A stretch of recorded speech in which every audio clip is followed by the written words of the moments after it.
আমার আজকের নিবেদন কবি সুকান্ত ভট্টাচার্যের মীমাংসা। আজকে হঠাৎ 7 সমুদ্র 13 নদী পার হতে 7 চাকি মনে। হাই, তবু যদি পক্ষপাতের বালায় না গিয়ে পক্ষীরাজ পস্ত্রবনের মতো এসে যেত হঠাৎ আজ, তাহলে না হয় আকাশ বিহার হতো সফল।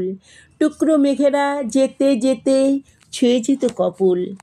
আর আমি দৈত্য দলনে সাগর পার হতাম, যেখানে দানবের দায়ে সব আঁধার, মত্ত যেখানে দৈত্যে দৈত্যে বিবাদ ভারী।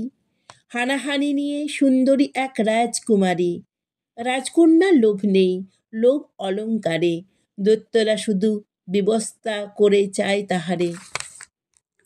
আমি একজন লুপ্ত গর্ভ রাজার তনয়, এত অন্যায় সহ্য করব কোনো মতেই নয়। তাই আমি যেতে চাই সেখানেই যেখানে পীড়ন, যেখানে ঝলসে উঠবে আমার অসির কিরণ। ভাঙাচোরা এক তলোয়ার আছে, তাও হতো তবে পক্ষীরাজের অভাব ভারী। তাই ভাবি আজ, তবে আমি খুঁজে নেব কৌপিন, নেব কয়েকটা বেছে জানা জানা বুলি শৌখিন। নমস্কার।